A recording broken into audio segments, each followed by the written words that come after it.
प्रश्न वापस दिशा संबंधी है। तो दिशाओं के बारे में मैंने बताया कि ऊपर उत्तर होती है, नीचे क्या होती है दक्षिण, और इस साइड में होती है पूरब, और इस साइड में होगी फिर पश्चिम। ऐसे दिशाओं का क्रम होता है। ये उत्तर, दक्षिण, पूरब और पश्चिम, हम पेपर पे इन दिशाओं को ऐसे लिखते हैं। ठीक है। एक वृत्ताकार मैदान की परिधि पर, एक वृत्ताकार है तो एक वृत्त बना दो, एक सर्किल बना दो। ऐसे ये सर्किल बना दिया। ठीक है, ये सर्किल है, ये ऐसे ही मैंने थोड़ा बनाया है, मतलब ये सर्किल है कुल मिला के। ये कह रहा है कि सर्किल है, थोड़ा सा ये लो। एक वृत्ताकार मैदान की परिधि पर प्रवीण दक्षिण की ओर, दक्षिण किधर है, इधर दक्षिण होगी, ऊपर उत्तर होगी, ये ऐसे दिशाएं होती है। तो इधर है वो प्रवीण खड़ा है। प्रवीण किस ओर खड़ा है, दक्षिण की ओर खड़ा है। एक वृत्ताकार मैदान की परिधि पर प्रवीण दक्षिण की ओर खड़ा है, दक्षिण की ओर इसको खड़ा कर दिया। फिर वह दाई ओर 5/8 भाग चलता है। अब देखो दक्षिण की ओर खड़ा है और अब वो 5/8 भाग चलता है और केंद्र की ओर मुख करके खड़ा हो जाता है।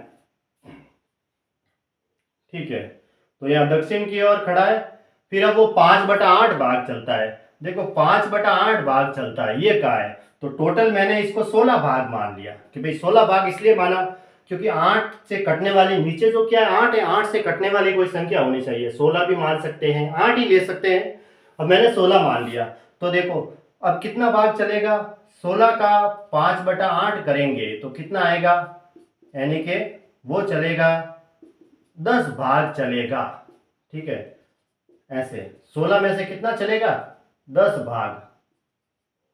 ये कहा, इसको मैंने 16 ले लिया, टोटल 16 भाग लिया, उसका 5/8 करेंगे तो 10 भाग ये चलता है। 16 भाग होगा तो देखो 4 भाग ये, 4 भाग ये, 4 भाग ये और 4 भाग ये, 4 भागों में डिवाइड हो गया। 4 और 4 8 और 4 12 और 4 16 हो गया। अब इसको 10 भाग चलाना है दाई ओर। दाई किस साइड में होगा, इस साइड में, तो ये दाई ओर चलेगा। ये 4 भाग और 4 8 भाग और ये हो गया 10 भाग यहाँ हो जाएगा, क्योंकि ये 2 भाग और ये 2 भाग। ऐसे भाई ये 4 हो गया, 4 और 4 ये 8 हो गए, 8 और ये 4 12 हो जाते, हमें तो 10 ही चाहिए, तो 2 भाग ये बीच के होंगे, बीचों बीच। ऐसे यहाँ पे ये 2 होगा, ये 2 होगा, तभी तो ये 4 भाग होगा। अब यहाँ पे ये 10 भाग पूरा हो गया। अब क्या करता है, ये केंद्र की ओर मुख करके खड़ा हो जाता है। अब इसने केंद्र की ओर मुख, इस साइड में मुख कर दिया और ये खड़ा हो गया। केंद्र यानी बीच में सेंटर पॉइंट होता है, इसकी ओर इसने मुख करके खड़ा हो गया। तो बताओ अब उसका मुख किस दिशा में है, मुख है वो इस दिशा में है, तो ये दिशा मुझे कहाँ मिलेगी देखो ये दिशा मुझे कहाँ मिलेगी, ऐसे ऐसे मुझे यहाँ मिलेगी, है ना। ये क्योंकि ये तो ऊपर हो जाएगा एरो, ये एरो उस साइड में, ये एरो इस साइड में हो जाएगा, तो ये एरो मुझे यहाँ मिलेगा। ये कौन सी दिशा है, दक्षिण और पूर्व दिशा, है ना। तो दक्षिण और पूर्व इसका राइट आंसर हो गया, यानी कि इस साइड से ये मुझे यहाँ मिल रही है। तो दक्षिण और पूर्व किधर है, ऑप्शन सी इसका राइट आंसर है। दक्षिण और पूर्व के बीच में है, तो इसका ऑप्शन सी राइट आंसर हो गया।